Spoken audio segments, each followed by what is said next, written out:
घर घर भक्ति की शक्ति चैनल में आपका स्वागत है। हिंदू धर्म में भगवान कृष्ण का पूजन लगभग हर घर में किया जाता है। भगवान कृष्ण एक ऐसे देवता हैं, जिन्होंने धरती पर मनुष्य रूप में कई लीलाएं की और लोगों को सही गलत का पाठ सिखाया। यहाँ तक कि महाभारत काल में भी भगवान श्री कृष्ण की अहम भूमिका थी। महाभारत और भगवान श्री कृष्ण से जुड़े कई ऐसे किस्से व रहस्य हैं, जिनके बारे में लोग जानना चाहते हैं, और इसमें सबसे महत्वपूर्ण है श्री कृष्ण और शिशुपाल का रिश्ता। सभी जानते हैं कि श्री कृष्ण ने शिशुपाल की 100 गालियां माफ कर दी थीं, लेकिन ऐसी क्या वजह थी कि 101वीं गाली देने पर उन्हें शिशुपाल का वध करना पड़ा। आइए जानते हैं महाभारत से जुड़े इस किस्से के बारे में। शिशुपाल भगवान श्री कृष्ण की बुआ का बेटा था। जन्म के समय शिशुपाल की 3 आंख और 4 हाथ थे, जिसे देखकर उनकी माता व पिता चिंता में पड़ गए और बच्चे को त्यागने का फैसला किया। लेकिन तभी एक आकाशवाणी हुई कि इस बच्चे का त्याग न करें, सही समय आने पर इसकी एक आंख व हाथ अपने आप गायब हो जाएंगे। साथ ही यह भी आकाशवाणी हुई कि जिस व्यक्ति की गोद में आते ही इसके आंख व हाथ गायब होंगे, वही इस बच्चे का काल बनेगा।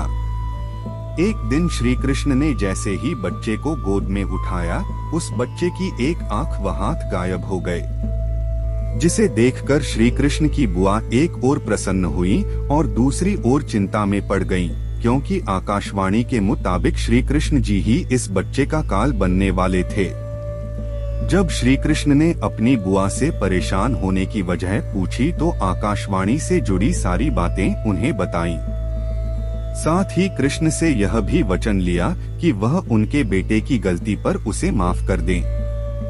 ऐसे में बुआ को परेशान देखकर श्री कृष्ण ने कहा कि मैं शिशुपाल की 100 गालियां यानी 100 गलतियां माफ करूंगा, लेकिन 101वीं गलती पर उसे दंड भुगतना पड़ेगा।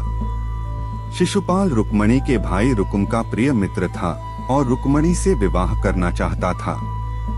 रुक्म भी यही चाहता था, लेकिन रुक्मणी के माता पिता अपनी बेटी का विवाह शिशुपाल की बजाय श्री कृष्ण से करना चाहते थे।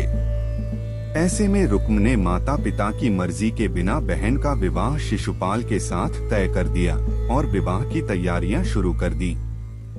जिसके बाद श्री कृष्ण रुक्मणी को अपने महल ले आए और उनसे विवाह कर लिया। इस वजह से शिशुपाल श्री कृष्ण से नफरत करता था और मौका मिलते ही उनका अपमान करने लगता था।